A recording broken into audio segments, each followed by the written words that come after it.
Good evening. Welcome to the Sunday edition of Spurs Diehards Tottenham Till I Die.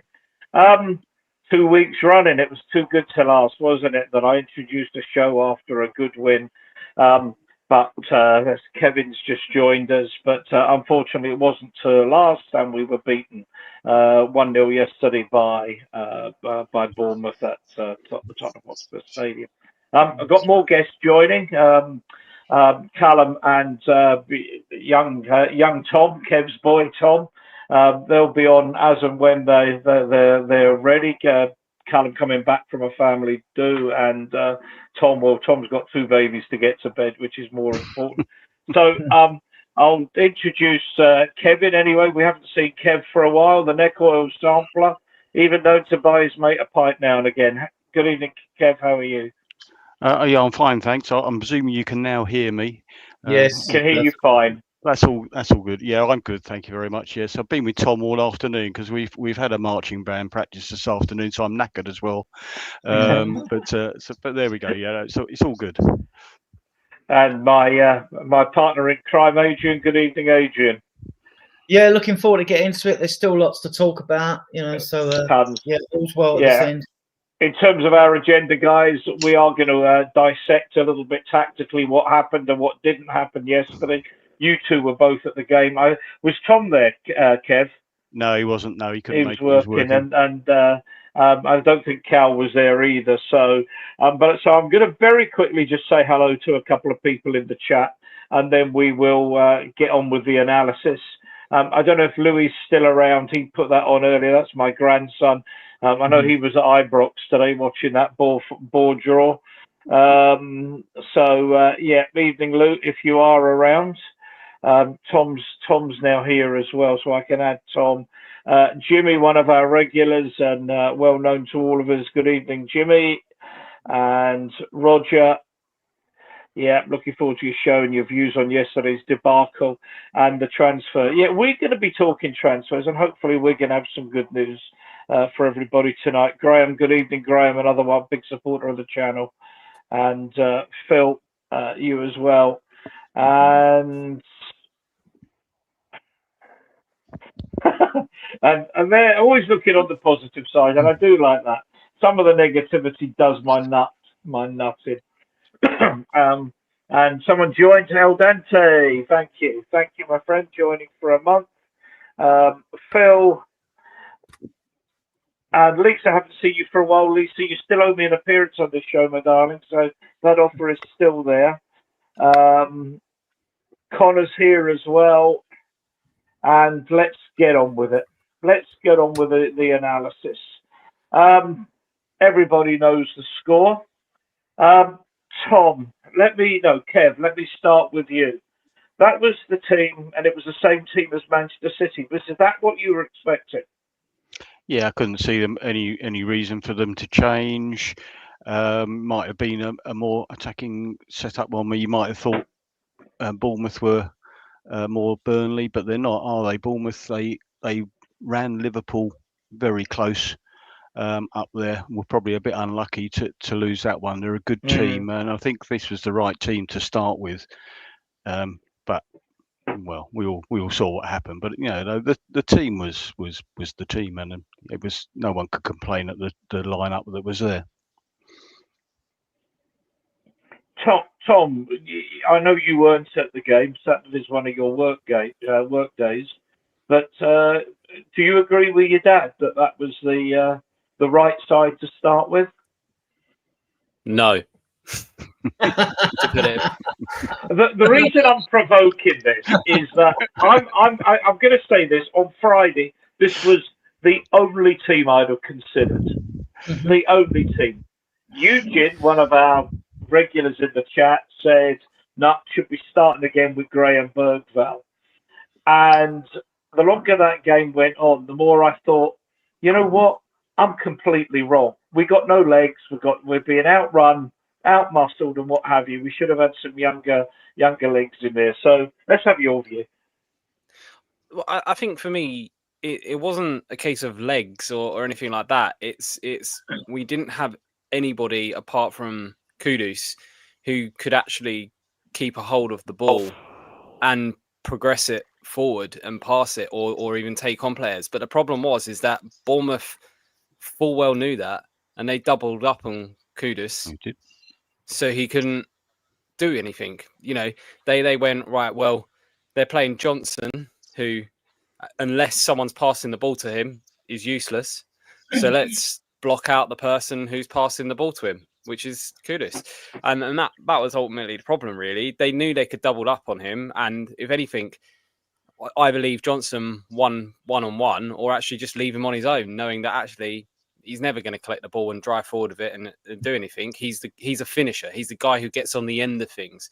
But if there's no one to supply him at the end of it, then it's pointless. And I think you can't have Johnson, like, you just cannot have Johnson playing with Richarlison, especially against a team like Bournemouth, who are a mid-block. They defend, they don't defend deep, but they defend in a mid-block.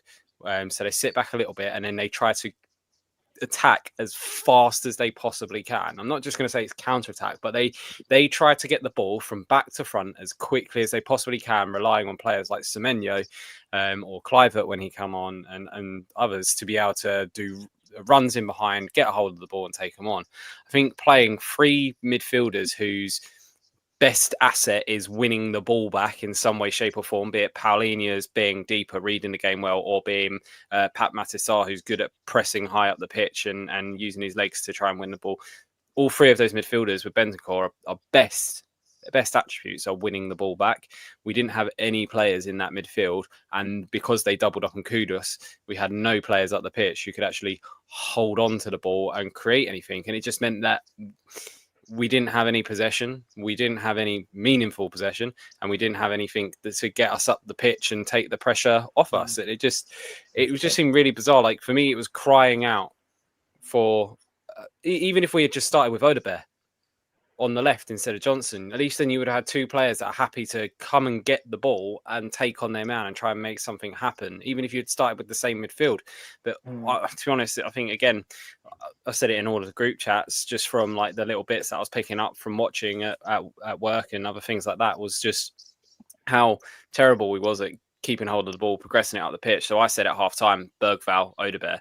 Lo and behold, 53rd minute, Bergvall, Odebear, and it got better and better and better. At the game, we all said that you know, Bergvall needed to come on, and the midfield wasn't working. I mean, you say there was no progression, but we weren't winning the ball. We were losing the ball. All the second balls were going to Bournemouth. We weren't. That midfield three didn't win anything in the first half. And that's the thing. I think. But the thing is they were having to try and win a lot because we were never keeping the ball. So if you keep the ball better, progress the ball better, then you don't have to win it back as much. Right? So yeah, well, like, I think Richarlison was back to his usual. Well, I think someone said Sabuto player. I think Ian. I think that was you, wasn't it? Yeah, that was me. It was me. Yeah, I said he's got the touch of a Sabuto player. That was me. One worldie of a goal doesn't change the fact that for the last 3 years he's not been great. Like, we all know he's got the potential to score a great goal. We all know he's probably one of the best first touch finishers. But outside of that, he doesn't really offer much more. Tom, you both brought up a lot of things, and I want to go into a lot of that in a bit more detail. But Adrian, I mean, Tom's raised an interesting point. But then, why was that team so successful against Burnley, but so unsuccessful about Bournemouth against Bournemouth? Well, Burnley don't press. So against City, but not against. And at City, we broke on them, didn't we? We were more deeper and we broke on them. Like, we had a sort of mid-low block against them and we broke. And wasn't that City didn't have their chances anyway, because Haaland missed his mandatory miss against a mandatory sitter as well, that header. Yeah. But I think I said to Kev after the game, I didn't stay long because I was disappointed that we weren't, as he's rightly said, we weren't winning the second balls. And I actually thought Frank definitely got out-franked by Areola, right? I actually thought, okay, it's not working. Now we know our effective Paulina and Bentancur can be together. But to me, it was crying out for a fresher pair of legs in that midfield. You keep Sarr on because he can run forever. But I actually thought someone like Bergvall should have come on earlier. Because when you're not winning sometimes it works out that way. You know, balls are in the air and you're trying to win the second ball. If it ain't your day, the other team seems to win the ball and you can't get hold of it. So now you've got to work harder. You've now got to work harder to try and win some of them second balls.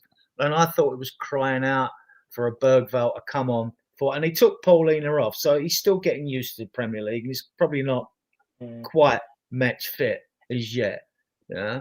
So I just thought we needed to bring someone on like Bergvall, and we needed something on the wings. I mean, like, and Kev called it right, and Tom called it right there about bringing on Odobert as well. Because when the kids came on, I mean, Odobert, well, you'll get into it. Yeah, that blast over the bar, he should have got on target, and Tell nearly scored from a wonderful pass. It just went wide. So it wasn't our day. We were crap. Let's be fair. We were rubbish. Only Vicario did all right. VDV made a couple of good challenges and one fantastic block. And even Romero wasn't too bad, but the rest, Porro, non-entity, he wasn't there. It just, look, you get games like that, you don't turn up or you're out tacticked.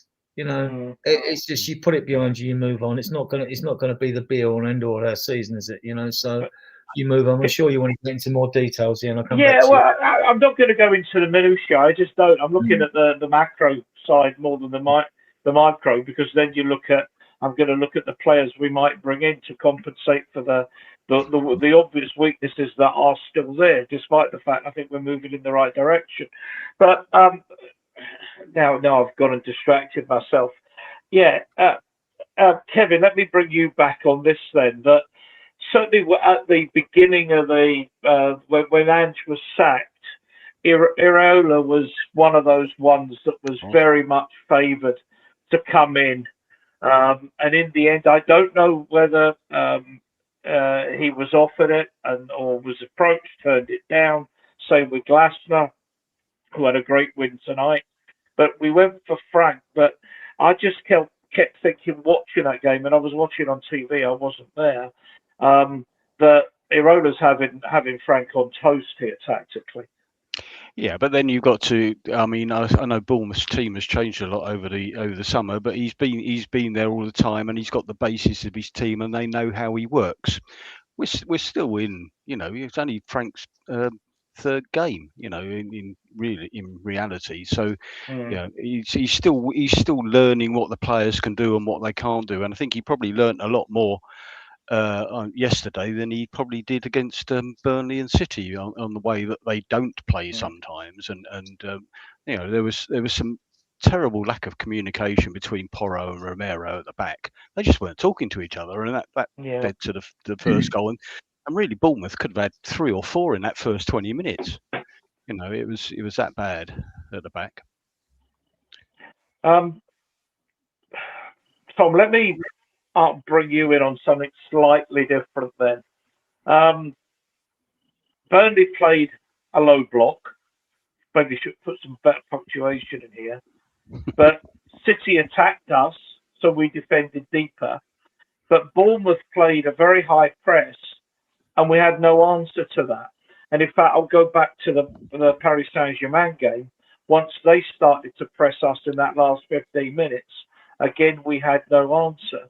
And is that a sign that perhaps that's where Frank's weakness is, that his teams, when they're pressed high up the park, aren't as effective? I don't know if that's a Thomas Frank weakness or if that's a Tottenham Hotspur weakness, because he's the manager now, so. Yeah, but like I can't remember a manager we've had where we were particularly very good at being press resistant, apart from under Pochettino. But then under Pochettino, you had press resistant players in midfield like Dembele, who could, you know, get himself out of anything. Yeah, and then you had passers in that team as well who were good at progressing the ball up the pitch, and you had attackers that were good at holding onto the ball, and running it up the pitch. So I think what we've seen is, as you've written there, Burnley, low block. So we had all of the ball. We were always at them. We were always pressing them. We were always trying to do stuff. So that actually kind of, because Burnley never came at us, it never really created a situation where we needed to play out from our defence. against City, we played basically. Bournemouth did to us in this game what we did to Man City last week. We played a mid block with a counter-attacking style. Bournemouth did the same to us, and yet we played the same team and tried to have the same plan, and they just did it better than us because they had better quality in the front third. Because Semenyo we didn't double up on, so he was able to give Porro a nice little dog walk for the whole game. Because they doubled up on our best player, we didn't double up on their best player. Their best player ruined us. Ours didn't get a chance to get a look in, and that's mostly because, like I said, you can leave Johnson on his own. He's not a player who's going to get on the ball and make something happen. He's a guy who is brilliant at finishing an attack, not a guy that's good at starting an attack. And I think that's just a problem, really. We've played three very different teams in this Premier League. We've played one that's just going to sit back and hope for the best against us. We've had one who's going to have all the possession and try and play at us, and we dealt with those two options as well. It's when we come up against the teams that kind of want us to have the ball a bit more, but they still want to attack us, that we're ultimately going to have the problems with. But like my dad said, with 3-4 games into the Thomas Frank era, I'm not sure you can really judge him or the tactics based on one game out of 4. Like someone said, we're in 4th place or whatever. We know we're doing a lot better than we were doing last season towards the end and stuff. So I think it's just teething areas. I don't think it's one that we need to really worry about too much. I just think, if we can get some better quality, better players that are good on the ball and can hold on to it and progress it up the pitch.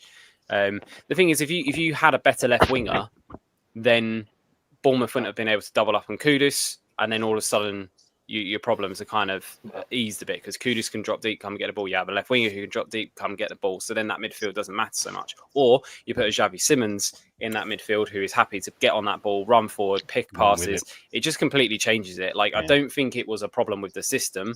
I think the problem was personnel in that situation. I just think it was the wrong players against the wrong team. You've led me beautifully on to the next phase. I'll bring Adrian in on. But first of all, evening to Callum. Good evening, Callum. Yeah. How are you, Cal? Can you hear me? Cal, can you hear me? He's just said he's just trying to connect his mic. Oh, right. Okay. I'll come back. I'll come back. I've got a private message in there. But so while I'm looking at that and waiting for Cal, Adrian, forget about no legs in midfield. I felt that we were outrun all the way through that game or first half. But this inability to hold the ball up, Adrian, was criminal. You heard hang on. You heard my comment about Richarlison having the touch of a Subbuteo man, which is probably a bit insulting to some of the Subbuteo players I've had in my time. But Johnson as well was criminally wasteful in possession of the football. Yeah, well, Tom already alluded to the problem, and I've mentioned it on other podcasts, and I used the analogy of Aaron Lennon when he was at Spurs. He said he always had 2 men on him until we got Gareth Bale in on the left to take the pressure off. And you look at they knew that all our outballs were magnetically attracted to Kudus. And apart from that, we did mix it up with some long balls from defence to Richarlison, who actually should have won a lot more free kicks. Where did they find? Don't get me wrong, Bournemouth thoroughly deserved the win. They should have won 3-0. But where did they find that referee? In a circus or something? Because was he on day release or something? He's like the worst referee I've seen for a long time. But having said that, with Bournemouth, their energy in midfield, their movement, and we were static. Their movement was excellent. Every time they got it, they wanted like an inside pass, an outside pass. Even they hit a lot of long balls to their wide players as well, And they were just so much better than us. It's one of them games, And Frank did get it right in the second half, but he did make the right subs. And the right subs did. Then Bournemouth thought, we should be 3-0 up here. We're only 1-0 up. We better hold on to this. And they did. And we weren't. You're never out of it when you're 1-0 down. But even then, like, we just lack cohesion and fluidity, and like we looked disjointed. I always wonder with our midfield, what are your roles? Do you know what your roles actually are in midfield? Do you actually know what your roles are in midfield? Because like players normally have strict paths on a pitch when they're coached to like and given specific tasks and positions of where to be and where to get up on the pitch. I mean, back in the day, you'd have like Stevie Perryman said something very interesting once. He said, if I was in a tight situation where it was down and trying to keep control of the ball and I didn't know what to do, I knew that if I passed it left or right, I knew that Johnny Pratt or Ralph Coates would be there, right? Or whatever later in his day. And that some people have to ask their grandparents about them. Yeah, but this is Spurs back in the day used to play a lot of five-a-side football. We're always renowned as a good team, like practice a lot of five-a-side football. And then you can progress up the pitch with just 1-2s and keep the triangles going and get up the pitch. Our midfielder didn't even show that. You know, where are you looking around as a midfielder to lay the ball off to someone? We didn't have a creative player, right? I think we can be too harshly critical on this game. It's one of those, it went off like it was mentioned at the beginning, we're fourth in the league, you know what I mean? And from 2 games under a new manager. So it's not a bad start. It's just so disappointing going to an international break, because it's been mentioned in a few podcasts how many times we've lost the game going into break. But hang on, before we lost them games, we had 13 wins before the international break. And it's not just that little stat. Another silly stat is every time we've gone away and beaten Man City, we've lost, which is 9 times, believe it or not. We've lost the following game. We all get hyped up. We beat Man City. Now we're going to go and win this and win that. And then we lose the following game. So it's always after Lord Mayor's show. Yeah. And you have to add this, I'm going to come back to you. You have to add this to the fact that we don't know how Angie's going to cope with the game every 3 days. Back to you. Yeah. You raised an awful lot, but there are 196 people watching across various forums at the moment, which is wonderful.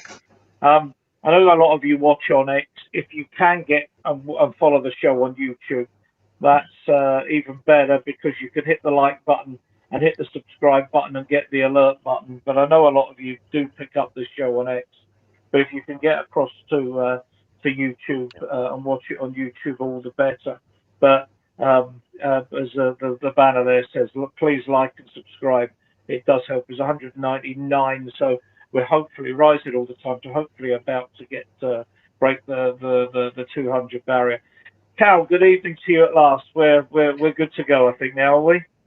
Evening, mate. Yeah, sorry, I've had mic troubles and only just got back from Canterbury, so I'm off the back of a 2-hour drive. So you'll have to excuse me if I'm a little bit rough.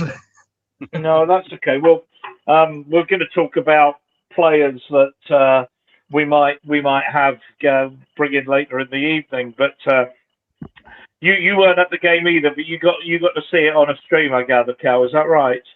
I had the pleasure of 5 Live giving me all the stupid commentary options that they do give with overlapping 12 games at one time. But I mean, from what I did hear, it was obviously not very positive, was it? And realistically, we know that we weren't at the races yesterday, to be honest. But in all honesty, we knew we would get these games, these blips, these hiccups. I'm not actually that fussed by it, if you get what I mean, because I would rather it come against a team like Bournemouth, where we only lose 1-0, compared to, say, a Liverpool or an Arsenal or a Chelsea, where we get a 7-0 spanking in there. I would rather it be a 1-0 and we just have to take it and move on, to be honest. But realistically, we knew it just wasn't good.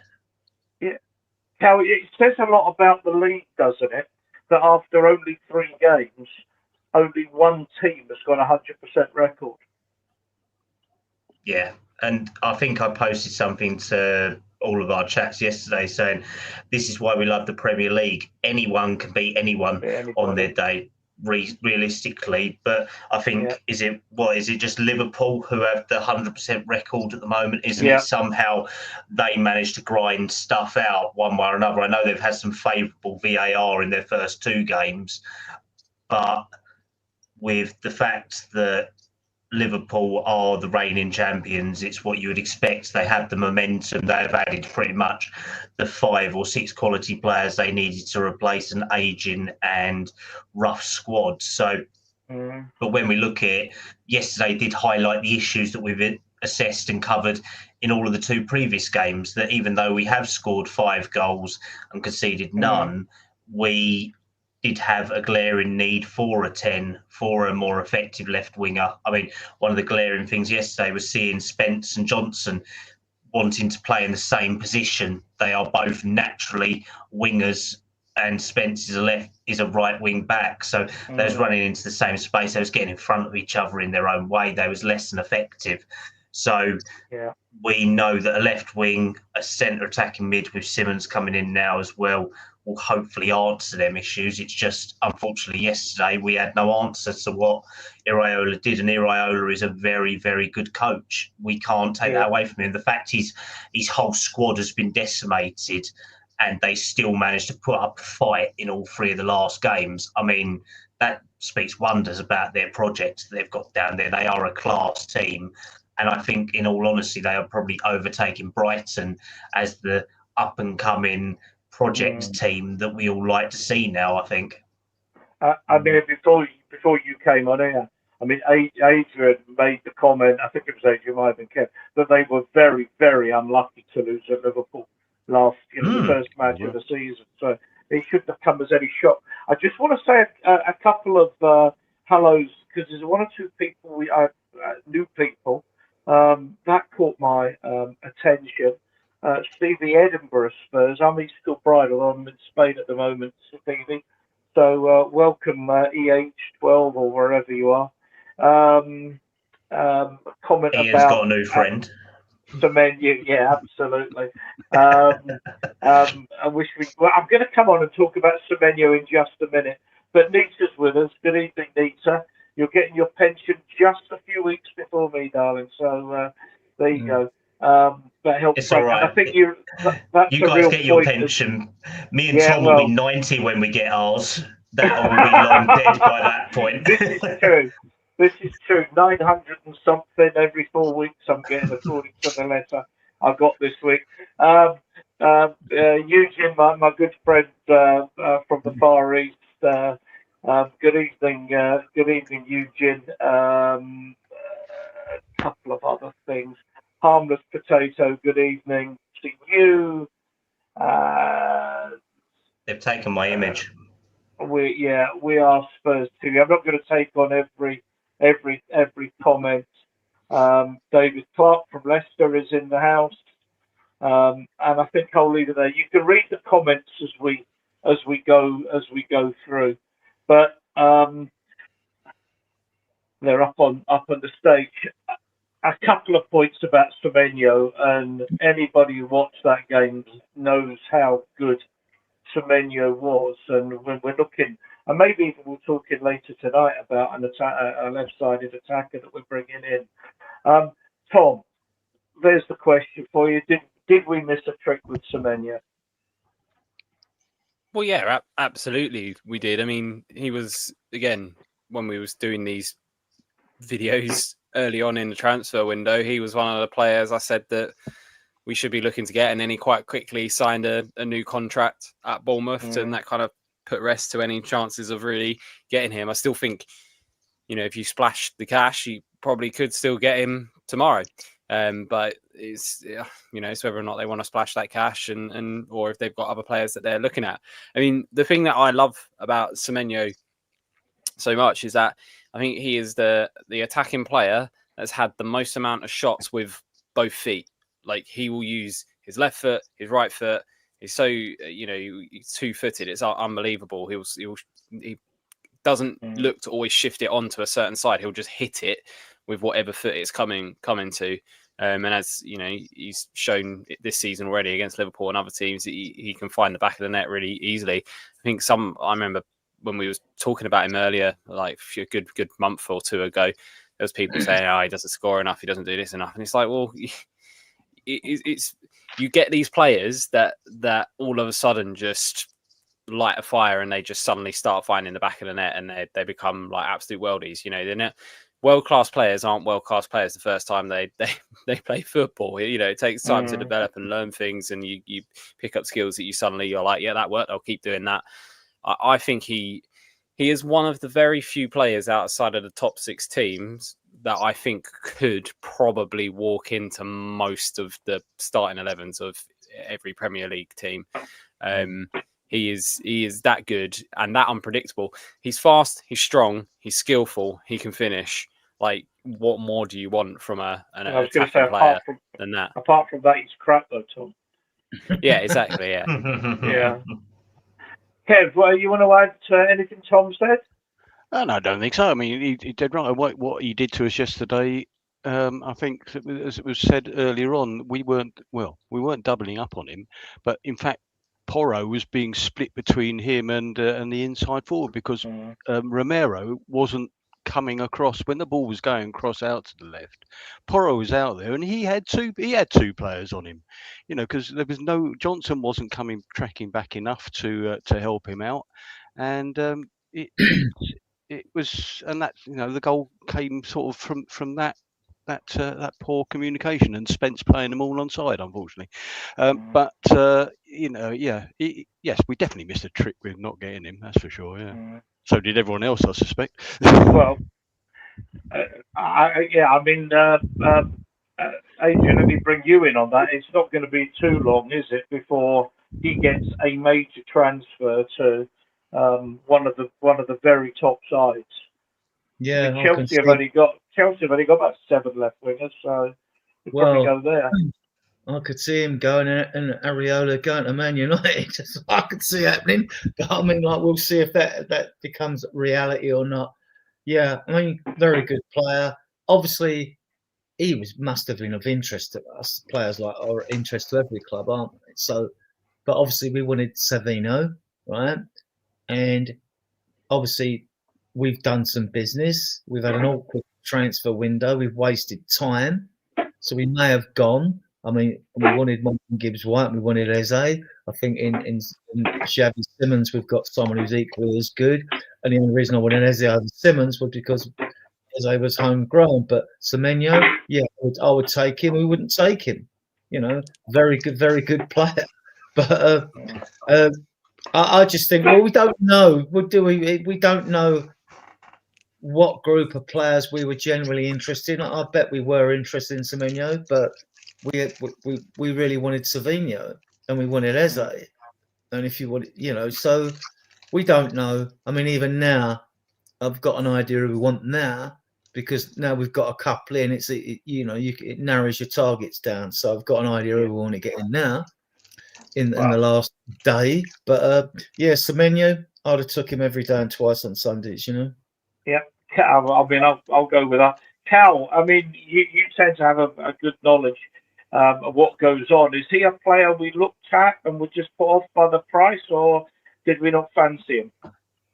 He was actually the top target, one of the top attacking targets at the start of the season. I think it was between him and Bournemouth and one or two others who they wanted to bring into that front line. And he signed a new deal before we moved. And I think everyone said keeping Iraola was the best business Bournemouth did this summer. I think the fact they managed to get I think it was a 6 or 7 year deal extension with him. I think that was class business, especially as they've been ripped apart in their back line. They're managing to keep him was brilliant, and Spurs really liked him. And we've looked at him since his days at Bristol City because Bournemouth and Bristol City have a good relationship. They've got an Alex Scott and Semenyo from them in a matter of years. And I think they picked him up for like 10 million, maybe 12 million. So you can't poo-poo the fact that the business that they've done to keep him is so good.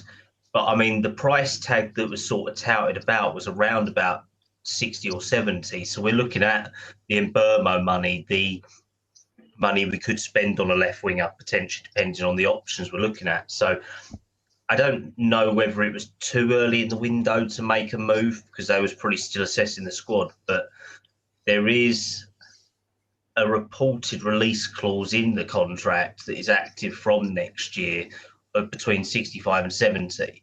But the money that they did want would have beaten our transfer record for Solanke because I think his deal was 65 and that was the release clause for him. They wanted more than that for Semenyo, to be honest. So that's how much they do rate him. And I think if the club had have looked earlier before the contract, then we could have a much different scenario on our hands now. I think realistically, Semenyo I'm just looking at his stats from last year. It was 37 appearances, 11 goals in the Premier League, 4 assists. I think it's like 11 goals in the Premier League, 4 goals in other competitions as well. So it's not great stats, but he is a homegrown winger who has so much quality to him, to be honest. I mean, ironic that you say about Chelsea and their 5 wingers. He was actually born in Chelsea as well. So literally there is an affiliation there, but only through birth sort of thing. It's like his whole youth career was Bristol City and then going up. He's sort of that journeyman type player. He's done all the lower leagues. He's done National League. He's done League 2, League 1, Championship, and now Premier League. So definitely there is a player there, and I think Spurs would have been very lucky to have got him if we did. Tom, I'm going to move on from this in a minute. I'm going to show my ignorance again. Is Semenyo playing international football at the moment? He is an international. He is an international, I want to say, for Ghana. Ghana, is it? Yeah, Ghana cut me. Because he must have been eligible to play for England, and that's what I'm... He was quite possibly. So, he's playing for Ghana. He was born in England, so absolutely, he would have been able to play for. It's amazing how many left wingers could have played for England that are so good that haven't. Like Ademola Lookman being another one, Semenyo being one. You know, even go back in time to other players as well. It's just unbelievable how England have never seemed to have produced a top. Well, they have produced top left wingers, but they all end up playing for other countries because they don't get a call up. Even like Wilf Sahar and players like that as well. That at some point could have probably had a few England caps, but no, they just never got given the opportunity. Do you need a fire extinguisher, Ian? Say that again? Do you need a fire extinguisher? No, should I tell you if it's blowing across? It's the wind. No, I tell you, it's I'm on the balcony in Spain, and one of the great things we have here is mozzies because it's so bloody hot. So I was going to say, I thought you quit smoking. You had a go at me when I offered you a cigarette. Yeah. So I've got my water, but I've got my candles and my antibodies. We've caught him. So yeah, absolutely. Transfer deadline day has put him into a relapse. I said no. Right. Breaking news on Nicholas Jackson. Bayern have called off their pursuit of him, and Nicholas Jackson is travelling to Senegal, presumably for international duty. How crap must that be? You turn up 3 minutes before your medical, and you get a call to say, get back on that plane. I mean, how crap must that be? You've travelled to Germany, you're outside the training centre, you got your pictures, you're doing your Instagram story, and then you get told, Liam Delap's fucked. Help us now. Yeah.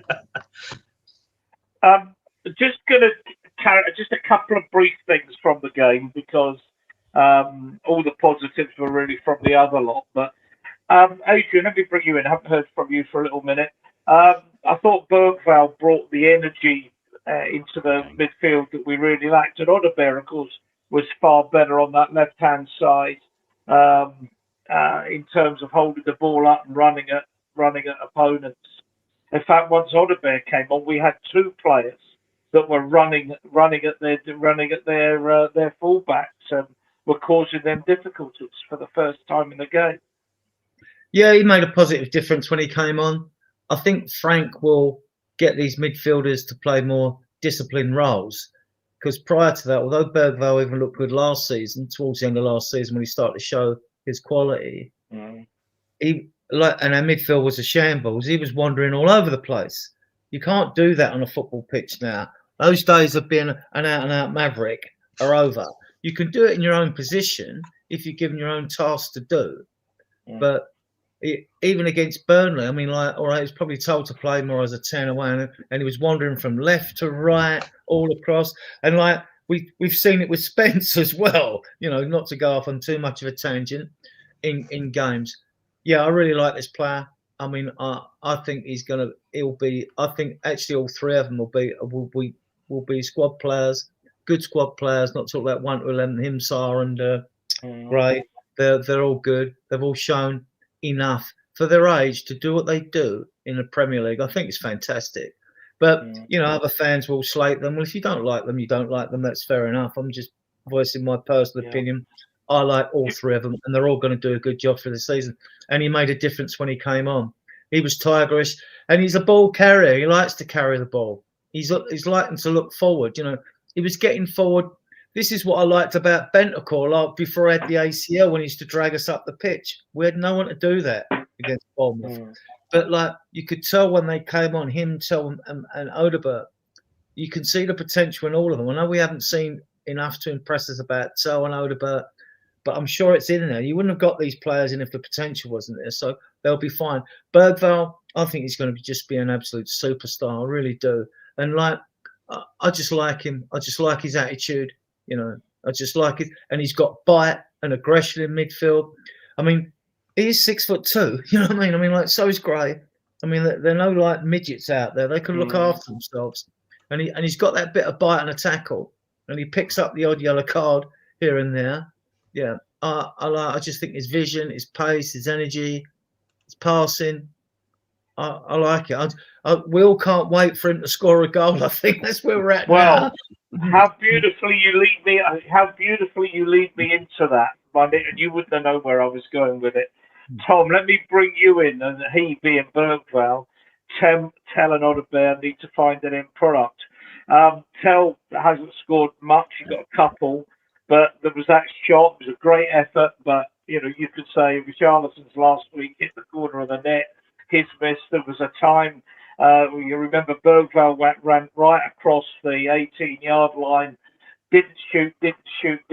Just ended up, I think, playing a little ball to Kudos when he could have shot. And Odobert just doesn't have many goals at all. His goal and assist record is not actually great. And if they're going to succeed, they're going to need to find end product. Yeah, 100% they need to find end product, but the best way of being able to find that end product is by playing football games, right? So they need to be regularly playing, and it has to. The biggest problem is that we've spent money on these players, right? I know that sounds really bizarre, that if these were youth products that had come up through the academy and they were 19 years old, we'd all be going, they're 19, give them time. But because we've spent money on them, and let's be real here, the reason why we've had to spend money on 18 and 17 and 19-year-olds is because for years our academy system was crap. Like, other than Harry Kane, like, can you think of a player who in the last 10, 15 years has come through our academy and been a mainstay in the first 11? Now, I'm not saying it happens often for the bigger clubs in the Premier League, but like, aside from Harry Kane, it's just not there. So we've had to spend money on getting our decent youth products in, so that in a few seasons' time, we don't have the glaringly abysmal situation we have right now, which is that we can't register all of our players for the Champions League squad. Because we just do not we've got one club-trained player called Brandon Austin who's not even going to get a bloody game this season. Well, hopefully he doesn't get a game this season, like with the other keepers fit. So, unfortunately, we've had to spend money on getting youngsters in so that in a few seasons' time, we will have club-trained players and we won't have this issue. we've tried to spend them on decent players as well. Like Tell, I'm sorry, but when we were going after Tell, everyone was absolutely apoplectic with rage when it sounded like he was going to United. There wasn't a single person who was like, oh, thank God. Everyone really wanted Tell. And then when he was going to United, we were mad. He then chose to come to us, and we was all really happy that he was coming to us. And then United were going mental. Arsenal fans were even going mental because he was seen as the next big thing. He's had 6 months at our club where for the majority of that, they didn't even care about the league. They just cared about the Europa League, and he didn't really get given game time in the Europa League. He only got game time in the Premier League. So he's playing with 10 other players that couldn't actually give a crap.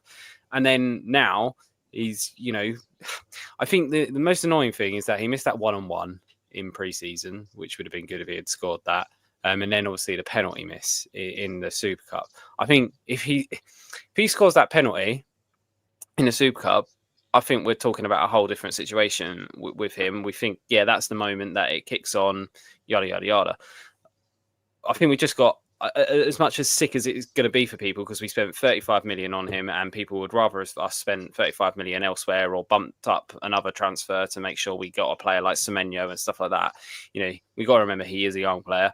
I genuinely think in 3-4 years' time, we'll be looking at Tell and we'll be going, bloody hell, we got a good player here. Like he genuinely does have the potential to be very, very good.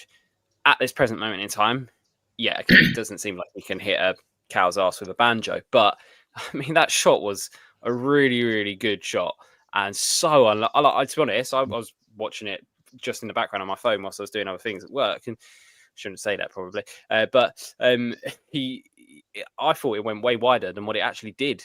It was so close to going in, and if that had got in again, that could have been a game changing moment. Yeah. But and that was out of nothing. That was a half chance. Like apart from that 1-on-1 in the preseason, can you really say that he's missed an opportunity? Like, I don't think he's really been missing stuff. I think it's just a case of we haven't really been getting him in the positions to be able to score. Look. Like I said, in 2-3 years' time, we might be going, this is a top quality player. But equally, in 2-3 years' time, we might be going, nah, he's just not it. But he's a young player. He's 19 years old. He's new to the league. I think we've got to be a bit patient with him, given time. Sure. And with regards to Odebear, I see good stuff from him as well. But I think he's more of a creative player as opposed to a finisher or a goal scorer. But again, this one. I worry more about Odebear than I do Tell. I think Tell will come good. Before I bring other people on that, there are 250 of you on at this very moment in time. Can you please, particularly if you're watching on YouTube, do hit the like button. If you can also hit the subscribe button, and if you're not watching on that platform, if you're watching particularly on X, if you can get across at some point, doesn't have to be while the show's live. If you can get across and hit the like button on catch up and subscribe to know when we're going out. And talking about going out, we will be doing a transfer special tomorrow. I know Tom's going to help out. Adrian obviously be there. Cal when he can. There's other shows going on as well, so we might have guests flitting between the two. We are scheduled to go out at 5 p.m. UK time, pretty summer time, but we may change that at very quick notice if some things start to develop. We're going to talk about that in a minute, about what might develop, particularly with Callum and where we're going. Adrian, do you want to add anything to what Tom said there? Because then I would like to get it onto the latest transfer speculation, because at the end of the day, summed up quite well. I'd just like to plug the channel like you have to add to what you've said, Ian, about that. I mean, like you say, we've got 253 of you viewing us now. If you can hit that subscribe button in the bottom right-hand corner, we can't see it. Only takes a second. We're only 30 odd subscribers short of 1,500. It would be nice to get there if the majority of you haven't subscribed, and it does help the algorithm of the channel. And like Ian's alluded to, our shows do go out. Normally we do 3 shows a week, Tuesday at 10 o'clock, which I host with Tom. We'll be doing the Champions League during this season. Me and Tom will be hosting that mainly, or he will if I'm at the game. And then Thursday, Drew Zilla hosts. I help him out. Sunday, as you can see, me and Tom are helping Ian out. We do have a WhatsApp group if you want to come on the channel, but we need your phone number to add you. But we welcome mature and sensible guests. We pride ourselves in being a mature and sensible group, and we talk football sensibly, and we do harsh critiques if we have to. You know, we have a Facebook group with 14,500 members, which I started 2019 when the stadium opened, new stadium opened, and we've got a XCOM group which has got about 3,250 in it. That grew very quickly in the first year, which we're very good. And I'm sure a lot of you are watching us from there anyway. And we appreciate your support, yeah? Big up to everyone in the chat. Big up for all your comments. And a very big up to everyone that watches on playback. And with that, Ian, I'll thank everyone. Back to you. Yeah, thank you. A couple of comments in the chat. I'm going to comment on this, but then we're going to start talking about who we might go for. I'm going to need to put some anti-Mozzie stuff on because I'm getting bitten, despite the stuff about Paqueta going to Villa. So we might be able to get more Morgan Rogers. Paqueta, if anybody saw his celebration after he scored today, he scored a penalty for West Ham at Nottingham Forest. Put his phone to his ear, walking across to his supporters. Went no, threw the phone away, and kissed the badge. That didn't give me the impression that he was leaving. That's I'm not waiting on any phone calls, and I'm staying. So I don't think he's going to Aston Villa. But I'm going to have to take a quick break. But let me bring you in. There was something on X that came up. James Davis. I know some people don't always think he's reliable. I've got a funny feeling his anonymity suggests that he might be. But Tottenham have submitted a loan with option to buy bid for Ademola Lookman, matching Bayern's offer. Atalanta instantly rejected and reaffirmed their stance. Only a permanent sale or loan with obligation will be considered. There was rumours tonight that Lookman was at the lodge. Cal, what can you tell us? I'm listening. I've just got to get some stuff. Yeah, so I've been digging around about this one for about 3 hours because I know we've had a lot of different contradicting reports. So some very reliable ones, like Rudolph, have said that he is purely backup option. A number of other contacts have said that a deal is agreed in principle, and there is apparently a player at the lodge, and Lookman seems to be the most sensible one. If you put 2 and 2 together to get 4, I think that seems quite realistic. Now, in my luck, I put 2 and 2 together and made 12. Then that's probably going to be the shirt number that he gets if he comes and joins us or some crap like that. But realistically, I think that Lookman is a very good option for us as a personal opinion. I think he solves a lot of issues, but I've been trying to confirm whether he is the player at the lodge. And because it's so late at night, everyone has decided, unlike us 5 who don't sleep until God knows what time of the day. I know Adrian don't sleep at all because I know he plugs this channel all the way through, which is great. It's literally just trying to find where we are with this deal. And realistically, I could see us probably having this deal agreed in principle. I know personal terms are not an issue. We've agreed everything in a principle line, and it's just about seeing what deal gets triggered. I think that's the best way of putting it, because realistically, I don't think we know for definite, unless we work for Spurs, who the top target is. It's just Lookman seems to have had a dramatic astronomical rise today in both the betting figures and the sort of tabloids based on other. It's having this domino effect, isn't it? It seems to be that other players are sort of falling into place or rejecting deals that sort of have an impact on this one. But I do think that Lookman is a very possible option for tomorrow, but I can't. Alan, I've got one question.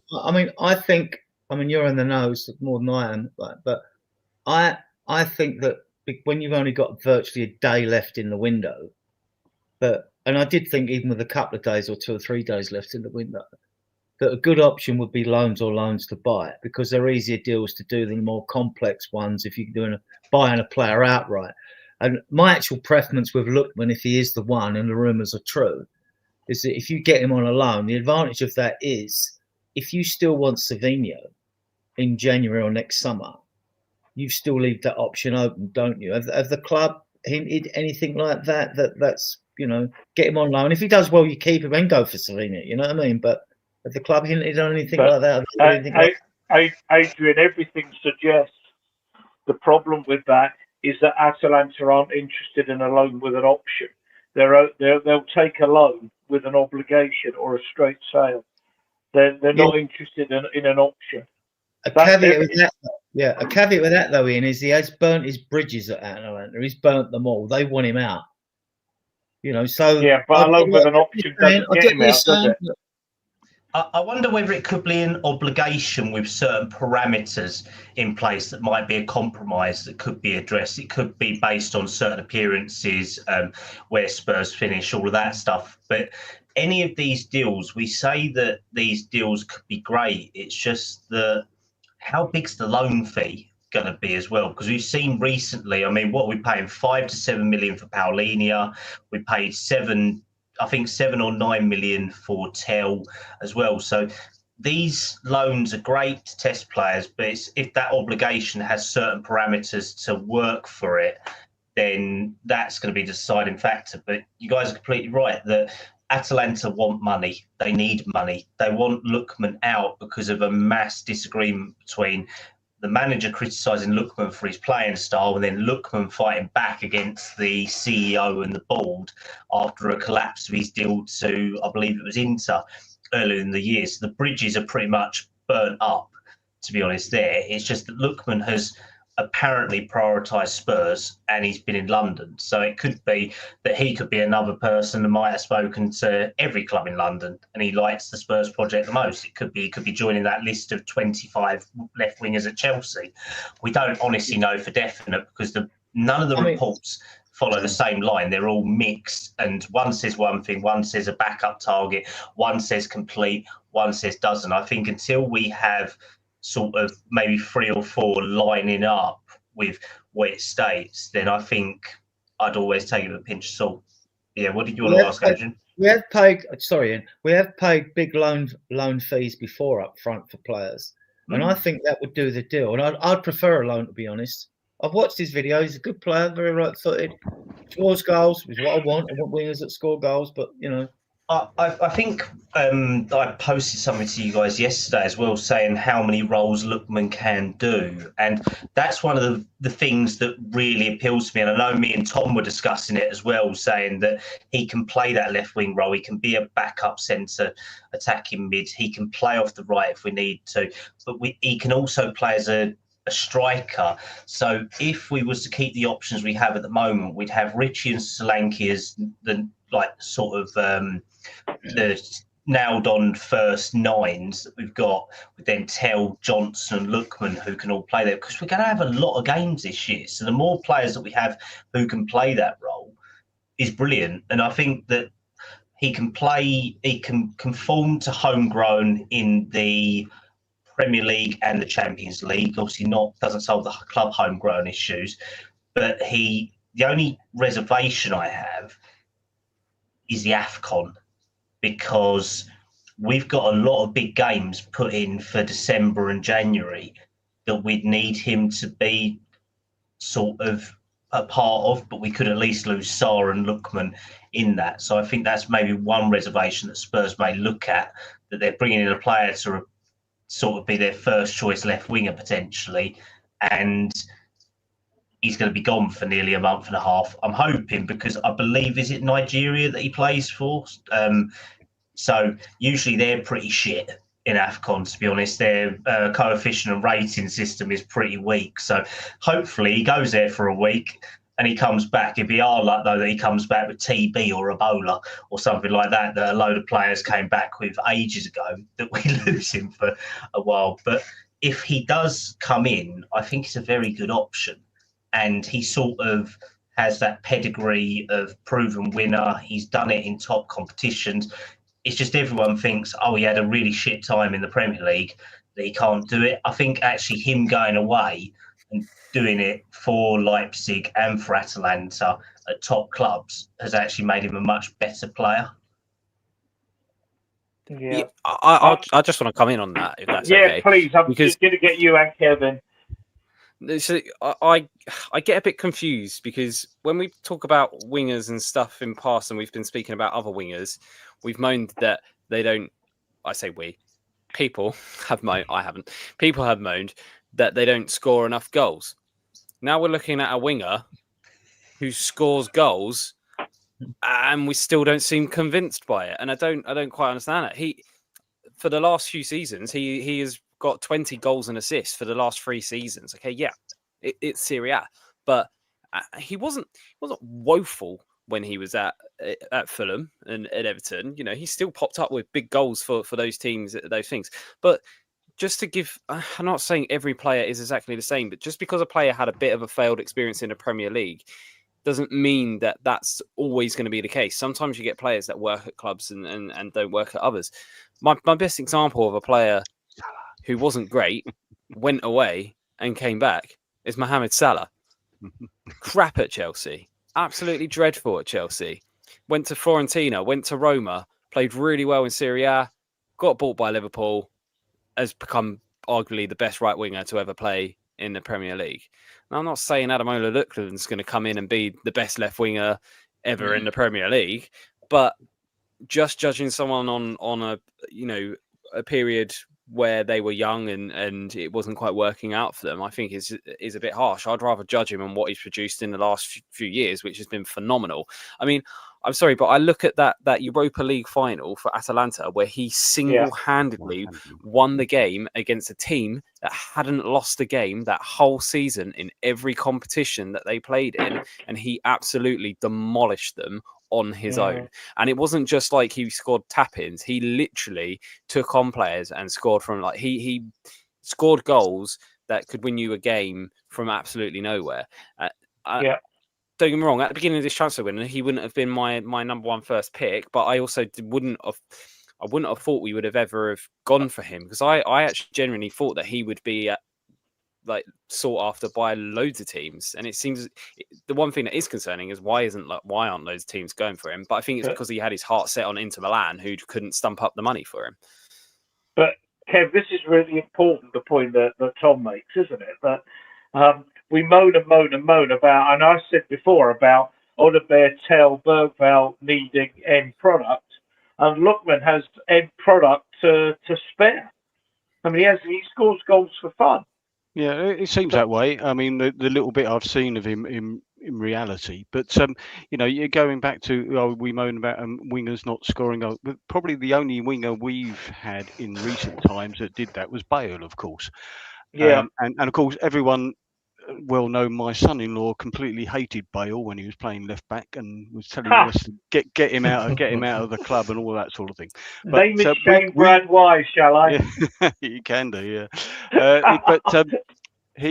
But he came good because we stuck with him. He came good, and you've got to say this about the other wingers that Tom was saying. They're young at the moment, and and as soon as he said something this morning, I knew he was going to say Mohamed Salah, because it was so obvious, how bad he was at Chelsea, and then he's come good. So you've got to give these.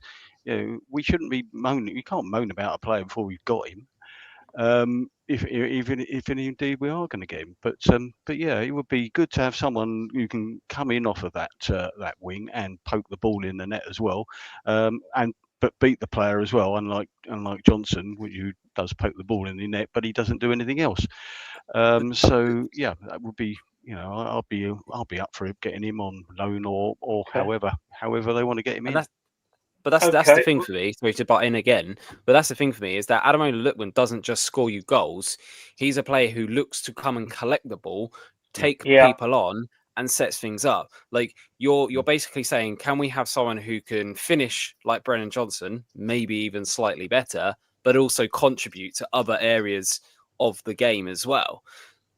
Why would we not want that? Like, I mean, don't get me wrong. If we could get Savinho, I'd be really happy with Savinho. If we could get Ademola Lookman, I'll be really happy with Ademola Lookman. If we could get Morgan Rogers, I'd be absolutely happy with Morgan Rogers, because all of those players contribute to the game overall, and they can score goals. Ignore the fact that Savino only scored one in the Premier League last season. The year before that, in the La Liga, he scored like 13, 14. So was that when he was manager of Albania? Yeah, Silvino. Yeah. No, don't worry. There could be some permanent banners here. The viewers won't understand that, right? I mean, yeah, they will not. They will never understand it. No, I'm going to get my red card out. Yeah, mispronouncing. Right, okay, I can pronounce Joe Gomez. Okay. Oh, well, hey. And I can assure you that Spurs are not signing Joe Gomez. That was something that was rumoured about 7, 8 o'clock tonight. AC Milan have reached total, this is in block capitals, this is like a Donald Trump tweet, total agreement with Liverpool FC for the transfer of Joe Gomez at a deal worth €15 million. Everything has been agreed and sorted out between Liverpool and AC Milan now. Milan have submitted an official contract. Says show more, but I can't see any more. I think that's just because I've picked. You might be able to say, yeah. I was just gonna say you might be able to say Joe Gomez, but you have spelt his name wrong. It's actually a Z on the end of it, not an S. Oh, it's not Joe Gomez from Liverpool. This is Joe Gomez from It's João Gomez. Yeah. Okay, I was rattling this. I mean, to be honest with you, I have to check my spellings today. You mean I rushed back from holiday for this? Bloody hell, I could have still been in Canterbury enjoying myself. Yeah, I'll tell you. Instead, I'm sending a dictionary to Ian tomorrow morning. I'll send it from the Die-Hard card. I'll send a dictionary to your way, mate. Kids start treating you without respect. There's 293 people watching at this moment in time. Guys, we're normally sensible and serious, so please stay with us. Hopefully we'll get over 300 as we talk about Spurs Express tweeting, and I've got a few of these. Girona plans to sign Brian Gill after the player terminates his contract with Tottenham. So that's another absolute total waste of money. There was something from Timothy as well. He's one of those, you know him, Cal. He seems to be pretty on the ball, but saying through Aston Villa sources, and we do hit the 300 mark, thank you guys, that Aston Villa are very, very interested in Wilson Odobert. And they also have an interest in Bergvall. So I can't think for a minute we'd let Lucas Bergvall go. But Odobert as a make weight in a deal for Morgan Rogers. Cal, what's the latest on that? This one I wasn't going to say about until tomorrow morning for you guys, but in discussions with Villa over Rodgers tonight, a number of players have been asked for as sort of make weights to see if a deal can be done. Them two were some of them. Bergvall, they've said no. Odobert, there is a consideration to it. There is another one that has been named, but I can't reveal that because it is a big player in the squad, and it's one that has likely not got legs, but it was past me earlier. Ben Davis. I fucking wish. I fucking wish. Jesus Christ. The worst of it is I think it's Archie Gray. You said that without swearing. And I think Archie Gray's got a big future in the game. I know there's one or two that don't, but it's a first teamer. It's a first teamer, not a squad option. That's all I'm going to say on that one. I may be able to drop it tomorrow morning, but at the moment I can't. I'm afraid because I could get in trouble. Who would we let go that they might want? It's not about letting go. It's about who they've asked for. It's okay. Yeah. All right. Let me ask you this, Cal, then, because you've been very much on the Morgan Rogers trail in terms of that he's one we are very much. He's our dream signing in that position. I think that would be the idea. even if you put it in percentages from your contacts, how likely do you think it is that we can pull this one off? I think it's 50-50. I think it's very 50-50, to be honest, because everything a couple of days ago seems to be falling in place, right? Because it would have had a domino effect going along that theoretically John McGinn would have gone to Everton, Paqueta would have gone to Aston Villa, Rodgers would have then been able to speak to us. But because John McGinn's gone very quiet to Everton, they're sort of not looking actively at that. Villa don't have the money to do a deal with West Ham. They need to sort of do. West Ham want straight cash because, I mean, they've just spent nearly 80 million this week on Matthias Fernandes and someone else as well. So, literally, they want at least an obligation. Villa wanted an option for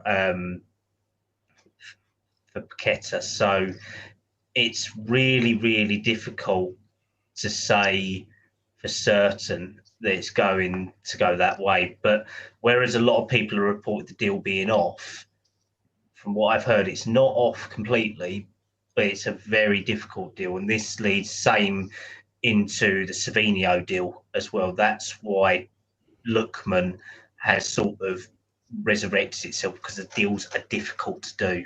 Spurs still actively want to pursue them until the last possible moment, I'd say, and Lookman will be activated for definite if them two deals are collapsed.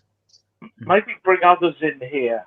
Cal, Tom, Kev, Adrian, I don't know if one of you wants to come in on this. There's been lots of talk that Aston Villa needs to sell because of PSR. But does anybody actually know, if let's say they bought a player, sold a player, and what have you, Adrian, then great, let me put the question then. How much net do they need to raise to comply with their PSR requirements? Well, they couldn't get Asensio back, who's going to Turkey, right? Asensio's on a plane to Galatasaray, I read tonight. Yeah, right. And the reason is, as much as Villa would like to have took him back, is because their wage bill, unlike ours, which is down like 40% of their GDP, theirs is 97% or something. They're going to get done. PSR, FFP, right? They have to sell. Now, with Morgan Rodgers, we did sign a 5-year deal at the end of last season for them. He would be a great signing for us.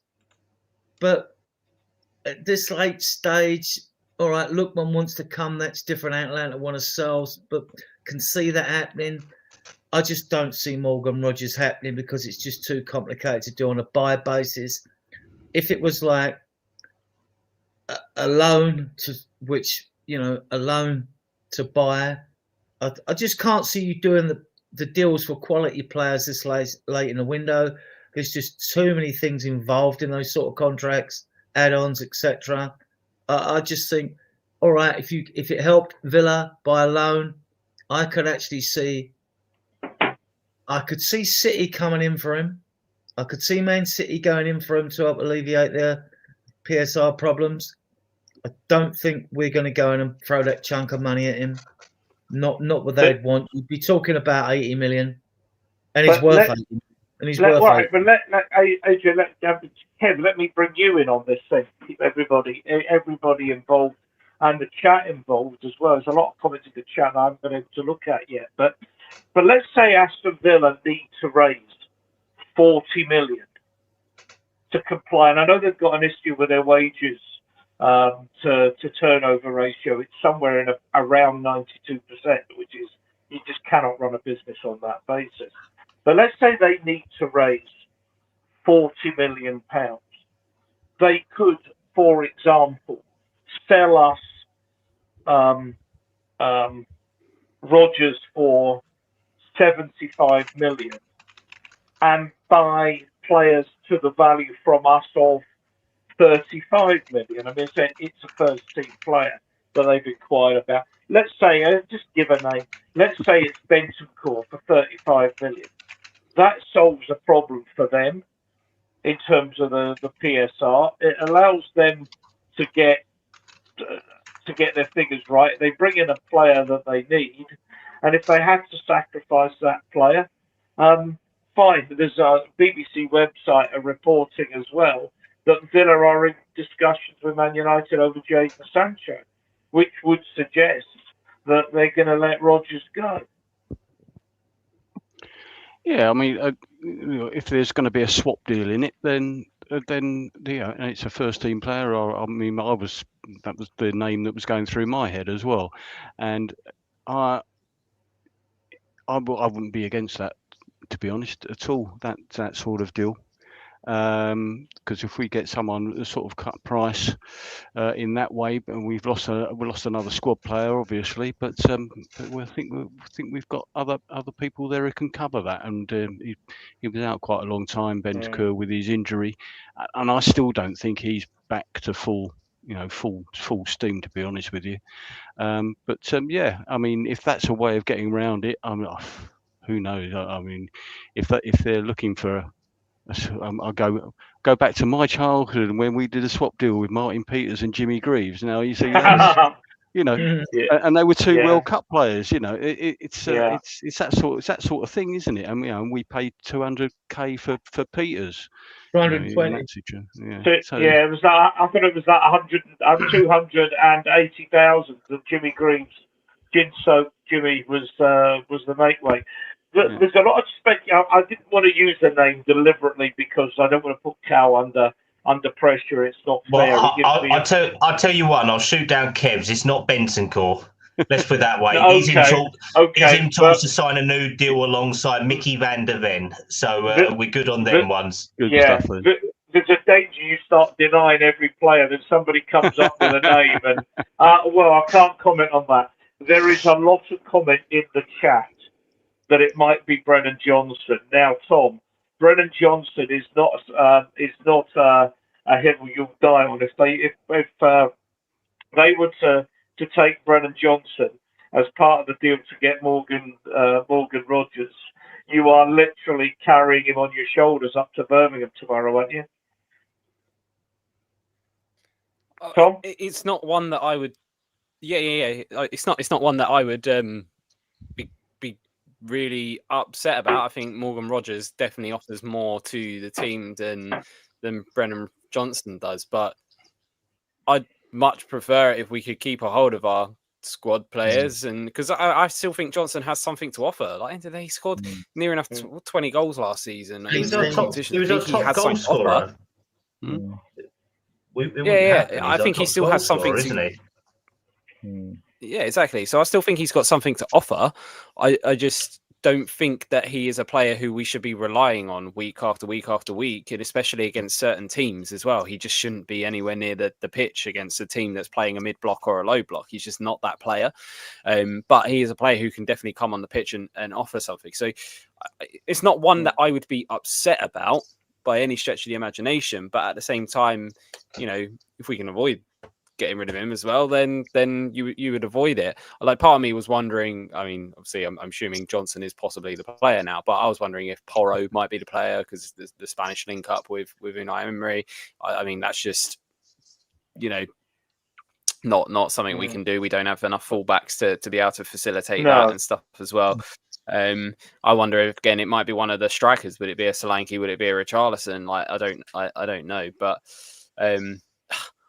I don't smoke Jimmy. I can't see how we could let any one of them go. But look, this will be revealed. Not our best player, but he's got a lot of Yeah. But Cal, without putting you under, I don't want to put you on too much under the spotlight, but if they were to take a player from our front line, and when I talk about our front line, I'm talking about our attacking midfield players come attackers. So that could be one of about 8 or 9 players. Would that potentially give us the option of bringing in Morgan Rodgers and, say, Lookman, with Lookman on a loan plus obligation, and Morgan Rodgers on a transfer with cash plus make weight? Ultimately, I don't think Spurs are going to look to get rid of any of their front line tomorrow. I believe the only way something may happen is if bid comes in for maybe Tell or Odebear, to be honest, maybe they consider a loan for them. But then I don't think that they would move for another top player, to be honest, because in all honesty, there's not room there, because we've still got Kulusevski to come back. We've still got Maddison to come back. Even if it's 9 months from now, you could have Maddison back in March. You could have Kulu back by December as well. I don't honestly see the space there.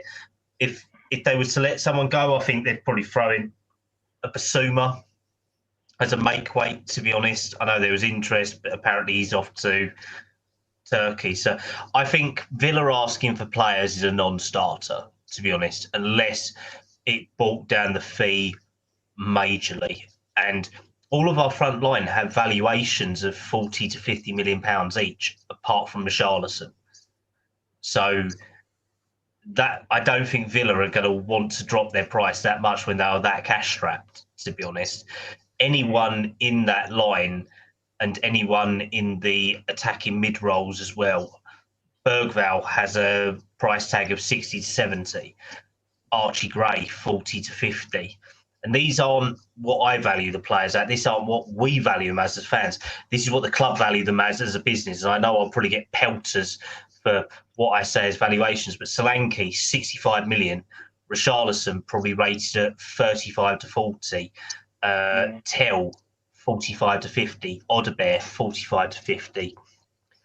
Johnson going to be at least 50, maybe 60 of what they want. Kudus, well, we just signed him, so he ain't going anywhere. Simmons, 60 million.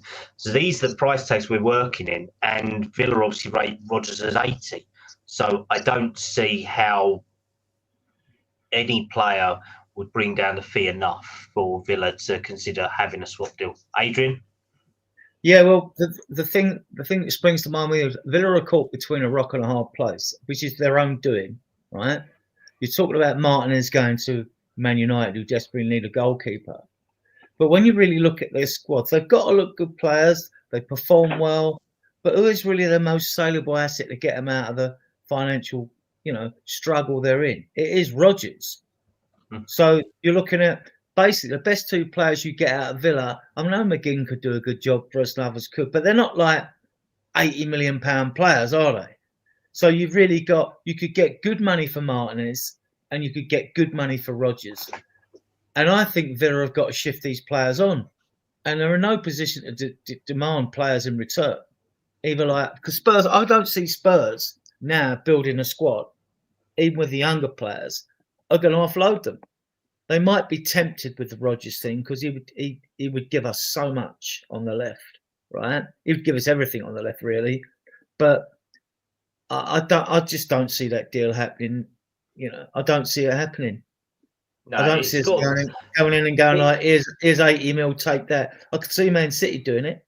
I could see Man United doing it out of desperation. I could see, like Chelsea, who haven't they bought on this planet? You know what I mean? So. Well, they didn't get Simmons, did they? Didn't get Simmons, we got him. we can say that to them.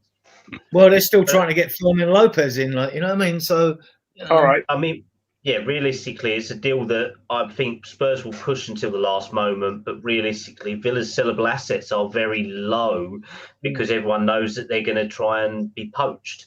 So realistically, any players they do sell will either be on the cheap or it'll be top fees for them too. I think the next two after probably Martinez and Rodgers would be Konsa, McGinn, and maybe Tillemans. But that's because what's Ollie Watkins now? He's 30. Yeah, he's even United wouldn't cough up the 30 million that they wanted for him this summer. So that kind of sums it up, doesn't it? They'd buy anyone. And we've seen that from Sesko. He's shit. Cunha's fat. Not Cunha, and Burmo's fat, and Cunha's just all over the place at the moment. Cal, while you've got the microphone, there's other names have been banded about that. Leo, or probably pronounced Zach Rock as well, and what have you. That's a really, really silly one. And, this is on Spurs a little bit because we Paratici was doing his usual mission finding early this week, and his name came up. He was going around speaking to Italian contacts and agents, and we asked them what they would want for him. And I know Ben Jacobs said Leao earlier in the window, and I said that they'd like him, but nothing else. And realistically, I mean, what are you gonna get? And Spurs had a discussion with them, and they went, "Oh, we want 100+ million." Well, I mean,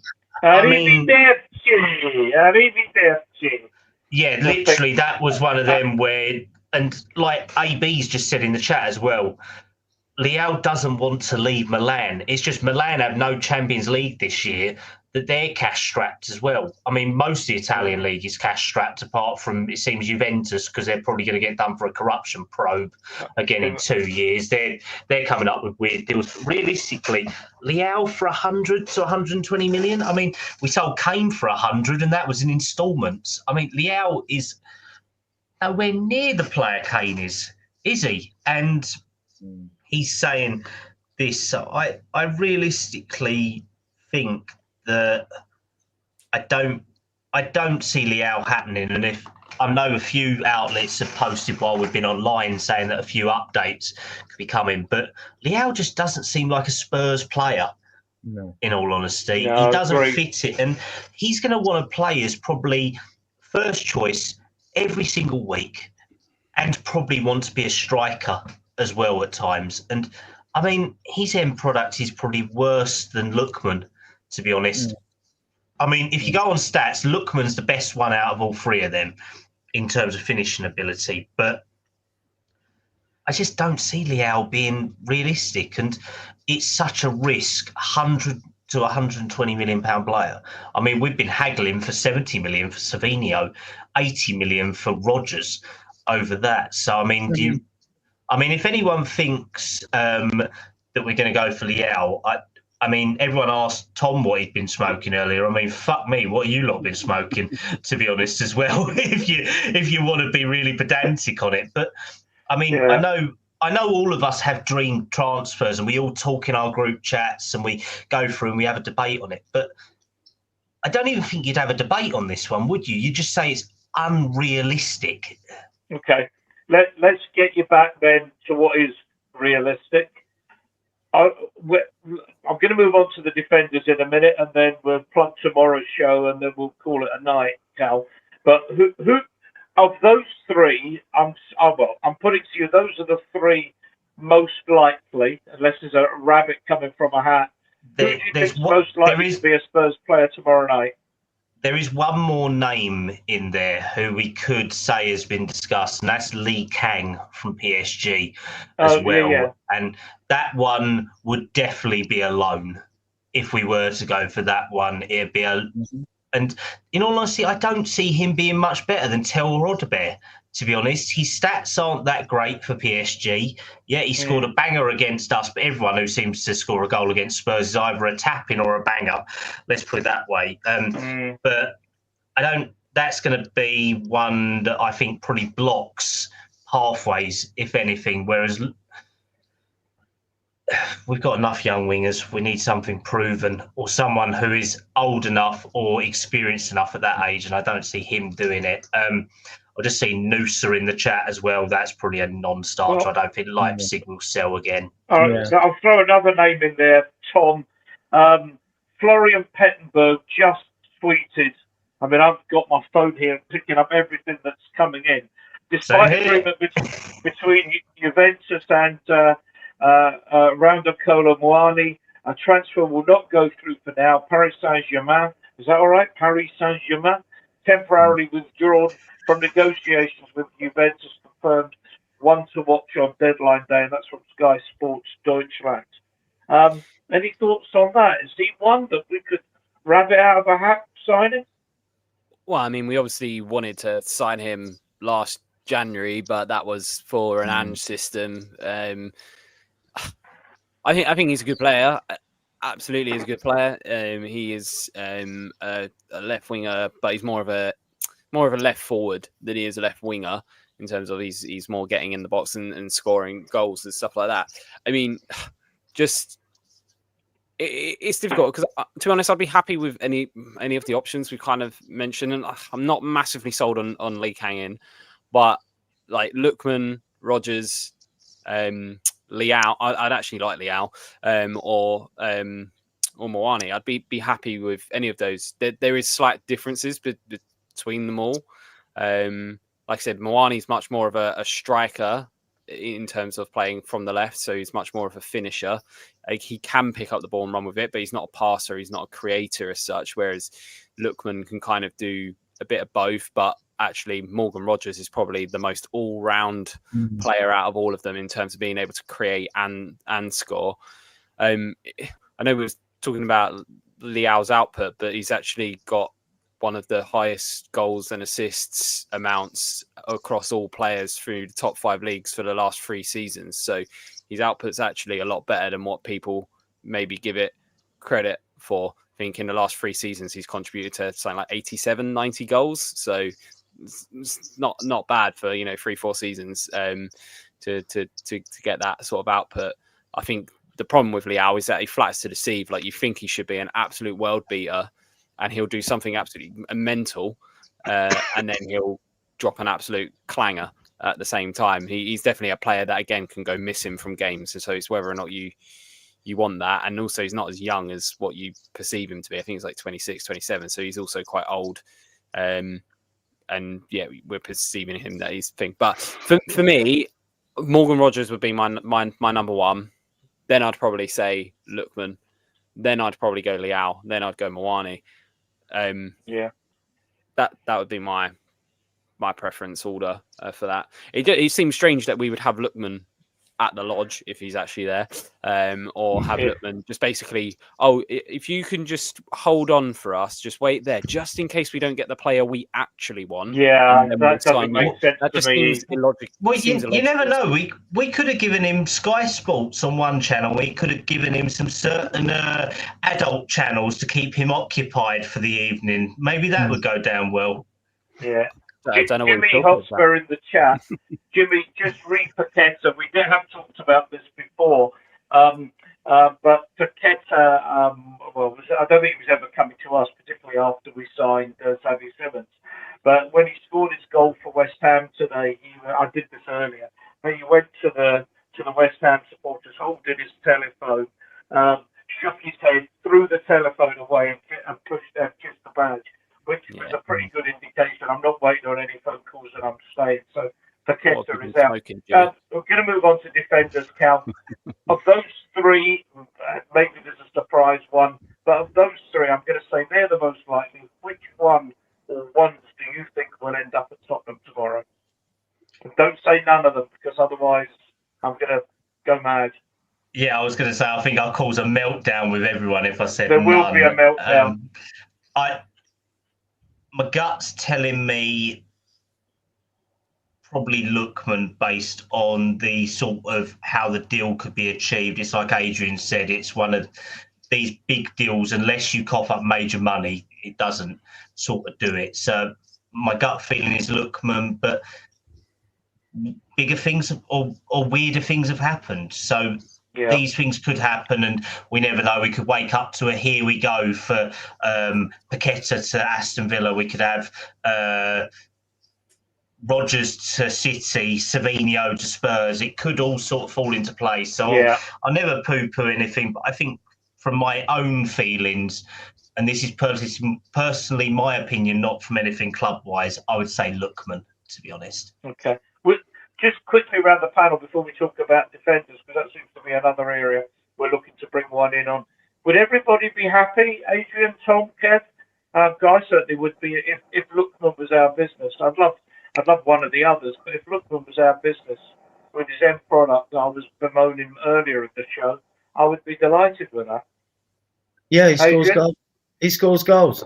You never know what you're going to get when a player plays abroad, comes to Premier League, but he scores goals. He's got the aggression. He's good on the half turn. He's not really a sort of dribbler, fantastic dribbler. He carries the ball well. I mean, very right-footed. He's very right-footed, playing on the left. Yeah. But I'm going to move it on Adrian rather than having another analysis of him. You take him, yeah?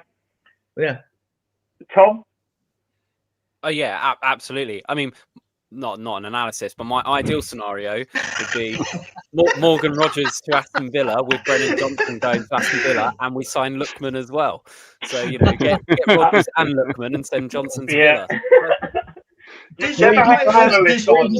does your wife think you're greedy as well, or is it just us? You could do a wonderful April Fool's spook show when I say, so yeah, tell us, Tom, that wasn't very good against Bournemouth yesterday, was it? No. And then you shut up, and then, Kev, what did you think of the performance? Not much.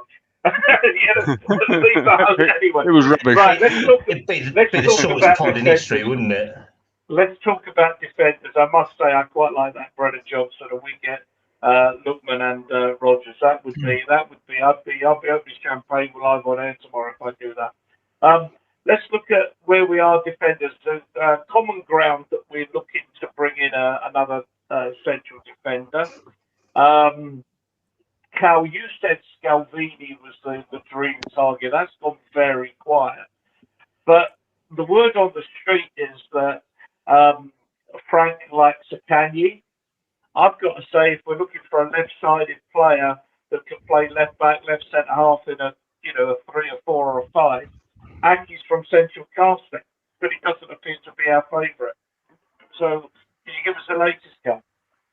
Yeah, so it seems that the sort of 4 names that are going around at the moment is obviously Akanji, Ake, Lukemi, and also for Scalvini. So Scalvini's the sort of long-term, lovely young player who they think could have a huge future at the club. I think it was always going to be a big money move, to be fair. Realistically, Akanji would play right centre-back, right back, and could play left back at times if you really wanted to invert him, or would probably look to open up the option of Spence being more permanently a left back. Ake, I think you've texted me about 20 times in the last 3 days on him. Ian, I love you dearly, but fuck me, leave me alone on that one. But no, realistically, Ake is the one I think who answers 3 major questions: left back, left centre back, and homegrown as well. Because when he came through the Chelsea Academy, he was there long enough after coming in from the Netherlands that he has homegrown status. So I kind of agree with you. He would be more naturally on the left. So I think that if we did do it, yeah, I think Ake would probably be the best option. But it looks like Akanji's deal, obviously, tonight has fallen through with AC Milan, because apparently they are close to agreeing a deal with, Liverpool for Gomez, who was the 5th name on the list that got past me earlier today. So, yeah, I think that Akanji and Ake are the most likely 2 out of it. I mean, the other one was Lukemi from Bologna, and that seems to be a Paratici special again, to be honest. But most of these sort of players, they seem to have about 8 to 10 deals lined up in all one position, and they're ready to trigger. But I could probably see it being Akanji or Ake who come in tomorrow if we do get a centre-back. But I would emphasise that centre-back is less of a priority than the forward role. So if we were to do it, it'd probably be 2 in, and 1 would be left, and 1 would be a left centre-back if we could do it. But yeah, Ake and Akanji are sort of my gut feeling if we do get it. But I'm like you, I like Ake. I think he solves it. And I think if we get these on just, say, a 2-year deal, then that allows us then to grow Udogie and Spence more, and then sort of generate another young centre-back. Because I can't see Dorrington having a future at the club. I think he's probably done. Phillips has probably got a future. And I posted something earlier that Vuskovic and also Janil Byfield. He's had a there's 3 players who have really impressed Frank at the moment in the under-21s who are on loan, and that is Tiernan Thompson, Williams Barnett, Janelle Byfield as well. So Byfield has a very good option to play centre back or centre back right in the future, I believe. Yeah. Adrian, where do you stand I agree on this? Simon Thompson, left winger, has impressed me. I haven't seen too much of him, but he certainly catches your eye. Byfield, converted striker to defender, but he's only 16, 17 and all that. But with these three here, Akanji for me, the Swiss international, he's 30. You'd get him. I heard that AC Milan, don't know how true it is, Callum know more about this than me, but they'd offered about 12 mil for him, around that mark. It might have been 12 million euros, and we've already said, like, we'll bump that up by 5 and pay like 17 mil for you and get him in. Get him in. If you get him in and Lukeman, I mean, we've had a brilliant window anyway, getting Xavi Simons in. But, get these two in. They're doable. They're very doable, in my opinion. And City will let them go. I don't think they're that keen on letting Aki go, what I've seen in reports. But I wanted Aki before I even went to City, and I got pelted for it. Me too. I wanted Aki Bournemouth. Yeah, when he's at Bournemouth, I wanted him to come up to us for sure. Yeah. See? So we're all rubbish. We all know nothing about football, right?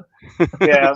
The worst of it was, but this is obviously before we were streaming and what have you, was people are saying, Aki, we obviously we must have had an issue at that. I can't remember when it was now. It was before we got Vertonghen or whatever, but we had an issue at left centre back, and we should get Aki. Oh no, Aki! What do you want to play? He's just been relegated with Bournemouth. If he was in it, that's what you get, you know. Okay, Tom, any views on this? We're going to close off fairly soon, I think. No, again, Nathan Ake seems to be the one that would make the most sense. However, from what I've read and stuff, that he's the one that they want the biggest fee for as well. I think they were like quoting like around about 30 million, and I'm not sure we'd really want to be spending 30 million on a 30-year-old defender to kind of rotate. But yeah, he would be the one for me. Akanji, I wouldn't mind either, but again, he's definitely a right-sided defender.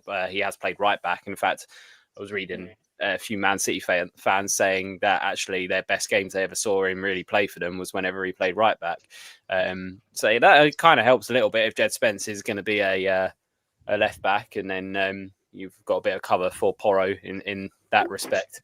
But yeah, I don't see Scalvini happening. I think he's destined for another season at Atalanta, and then I think next season is where you'll probably see him go somewhere, and he'll probably just go to Juventus or something like that, stay in the Italian league. But yeah, for me, if you can get one of them, and especially if you can get him on loan with maybe an option or an obligation, I'd be going for Nathan Ake, definitely. Out of those, bit of experience and can play left back and centre back, just seems like a no-brainer, really. Sure. More Dutch players with dreadlocks. Akanji has played left back as well. Yeah, he has. Yeah, he's just much more adept and better on the right hand side, but he has played there. Yeah, they're still discussing Paqueta in the chat. Yeah. I mean, I've said it twice now. I'm not going to say it again, but he scored his penalty, went to the West Ham fans, put a mock telephone to his ear, said, shook his head, threw the phone away, and kissed the badge, which is suggested I'm not waiting on a phone call to leave the club, and I love the club, so I don't think Paqueta's leaving tomorrow. Ian, or he hates West Ham that much that he just wants to troll them as much as possible when he leaves. Okay. Our deadlines go tomorrow. Adrian, myself, Tom when he's free, Cal when he's free, Kev when he's free, Brian Daigle when he's free, Brad when he's free, probably a few others as well. Blaine. Blaine, I haven't even thought of Blaine, but look, it'll be people coming. I'm on holiday tomorrow. I'm staying offline. Oh, you're on there. I thought you were. I didn't realise it's not English bank holiday. No. Anyway, I was giving it the old West Ham saying, "Merv the swerve." We are scheduled. I need a fucking break. It's been a long summer already. I can't deal with this no more. I'm so glad when that bloody window closes. Yeah, no. So as glad as I am. We will go live at 5 o'clock, but I've got a funny feeling we'll be going earlier, much earlier. But we'll work on that. Particularly if big stories are breaking around Spurs earlier in the day, we will go live earlier. Last thing for the night. I think last thing for the night. I just want to raise one point. I'm not trying to extend the show. Yeah, I just want to get the panel's opinion on Xavi Simons. Well, hang on, I haven't finished the targets yet. Do that, yeah? Yeah. Yeah. Cal, this is something you raised with me, and it's big question marks, that you thought there was a possibility we might just try and pluck up a young target. Now, if Dibbling hadn't gone to Everton, I'd be, let's get Dibbling, particularly if, for example, Brennan Johnson was going to Villa. That's all speculation. But is that still the expectation that we might go for a young person for I'll call it the reserve team, but for the under 21s or whatever? Yeah, I reckon there could be an opportunity there that the club might look at. I mean, I know that Paratici's leading on the first and Langer's probably leading on 21. So, I mean, Hackney would be a very good opportunity that if we did buy him and loan him back. I just said that as one name, I know, because we've all been very impressed with him, sort of a long-term target. To be fair, Dibbling was one that we did look at as well for that before Everton just went, no, we want him now, we'll pay you the money for it. And I wouldn't be surprised, to be fair, but if Hackney did come in, he would be first team for it. But someone like, I don't know, Hindamola Mustafa from Crystal Palace is someone they've looked at. I believe he's gone on loan to Scottish League now, but there's a lot of young players out there who could be bought sort of League One and Championship level, or even in the European leagues, who could be an opportunity out there. I don't really have any names for definite, but I wouldn't be surprised if they didn't do it, because obviously we've done that with Pape Sarr, Vuskovic, Udogi. All these players have such great potential and have come back better players. So I think it could be an interesting one. So if we were to consider a third signing, I think it'd be the attacker, the centre-back, and an opportunity. It won't be two attackers and a centre-back sort of thing. Unless it was an attacker who was to join up, because I know that Spurs signed another young lad from Celtic the other day for the 21. So potentially it could be something like that. And I believe, Kev, you're not far from White Hart Lane tomorrow, or Hotspur Way, are you, to be honest, either? So, I mean, worst comes to worst, me and Kev will be down there meeting up round a corner from work, and we'll be ambushing agents on it. But really, we'll sit in the Pied Ball, I think. I doubt my governor would appreciate it, but I think we'll take it if we could. Yeah.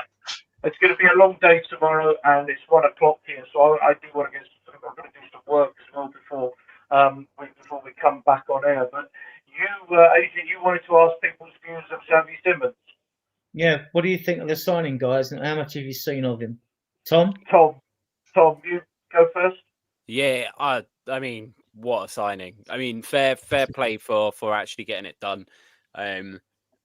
Obviously, would have been nicer if it had been earlier in the window, but these, it was all the talk about him going Chelsea, and then you're never happy. Didn't prevail. You're never happy, are you? No. But end of the day, he's our player, and not only is he our player, he's our player for potentially the next 7 years as well. So finding good to give a contract that's 5 years plus 2 extension, he's one of our top earners now. Apparently, he's on near 200 grand a week. So we've actually splashed out a decent amount of money to get a very, very good player. He's a player who will pick up the ball from deep and will run with it, but he's also a player that is so clever around the box in how he can pick out a pass and thread the ball through. He can score from almost anywhere as well. Although actually a large percentage of his goals tend to come from actually, which is weird for a left-sided because he can play left wing, actually tend to come from actually on the right side of the penalty area rather than the left side. He's not really got a curling shot. He's got more of an absolute thunder bastard of a strike. So he is a very, very, very exciting player. And again, he will be a player that will make the difference in a lot of games this season. So I'm very excited for him. Kev? Well, I can't really add much to that, can I? He's got great hair. He's got great hair. Like Ian. I'll tell you what I'll add. I think that I haven't seen masses of him, but what I've seen of him is a really impressive player with a very high ceiling. The one thing that I do think is that when you look at Gibbs White as 25, 26, whatever he is, at 60 million, Eze at 27 or 28 and 67 million. This boy at 51 million pounds. 51 million pounds at the age of 22 with the ceiling he's got. I think it's stunning business. Stunning. I would like to interrupt at this point and just say that I was having a conversation with Ian a few days before this signing got across the line. And I said to Ian, I've been giving this some thought. Why is it that clubs sign these players on these long 8-year contracts, whatever it is, or 5 years with a 1-year extension, and they don't have a 2-year extension? And what happened? We get him in on a 2-year extension. And there's a nice little song going. There's been so many songs out there. I weren't going to do none on Suno for this because obviously those out there are more into Spurs songs and creating than I am. But it's the old Dele Alli song, and it goes like, we've got some ins, yeah, these some ins. I guess you just don't understand. He plays the Spurs way. He's better than Eze. We've got yeah, these some ins. And I think it's fantastic. And I went up to actually the guys, I don't know if it was James Black or whatever, it was doing the songs on the 5th floor of the Spurs Stadium. I went up to him after he finished his set and I went over to him and went like, oh, have you got that? He went, oh, the Eze song. I went, all right, mate, I'm going to my seat. I just left, like, you know. But like, I think that's going to get some. I mean, good banter. It's a good banter song, like, you know. Callum, what do you think of him? On that note, I'm going to call it a night because I'm done. We have had pushing 400, way over 300 for the last. All I can say is that all I can say is big up to Rudolph Pat Bateman on Simmons' name because he obviously said that to me and Ian right at the start of the bloody window and all that. And me and Ian were pushing his name for a bloody long time. So it finally came to fruition. So I'm over the moon, to be honest. I took some stick for it because I forgot you didn't get to say on that. Yeah, you're absolutely right. I got a lot of stick for the IT case when it was, when he was saying that the bombers were coming, and it ended up being 2.5 weeks late with everything we told them, but it was right. But so I just said in the chat that we could have done with Simmons playing yesterday. Anyway, look, there's been way over 300 virtually all the show and pushing nearly 400. Thank you. Do hit that like. Jess said it in the chat as well. Do smash that like button, whatever forum you're on, and if you're watching, leave it on a catch up. You can go onto the YouTube channel and hit the like button at any point on the show, and the subscribe button in the bottom right hand corner because we're only about 30 short of 1,500, and we're reflected. I was going to say we're pushing 1,500. It didn't seem that long ago. We had under 1,000. Now we've got nearly 1,500. So doing well. Jimmy, thank you for any of the people who make comments in the chat. That makes it all worthwhile. We will be back tomorrow. We're scheduled for 5. Set up your notification button. That's the other one. There's a little bell thing for notifications for all things because if we go live tomorrow, it will tell you that we're on. I know some people will be at work, but I think some people will have their eyes on their phones and what have you. Tom, thank you. Yeah, thank Ken, you. Yeah. Thank you. Cal, thank you. Co-host Adrian, thank you. Can I just say something as well? Yes. It's officially deadline day. 17 hours remaining, people. We're on countdown. We're on countdown, and it will be live on Spurs Diehards tomorrow night up until 7 o'clock. I love it. And Ian will play you out. I'll try to bring various music tracks. I'll play us out. Thanks We've for got speaking to everybody in the chat. Soul. You make it all worthwhile. Thank you so much. Good night. We are Tottenham till we die. We are Tottenham till we die. Spurs die, hearts, heart and soul. We are Tottenham till we die. We are Tottenham till we die. Spurs die, hearts, heart and soul.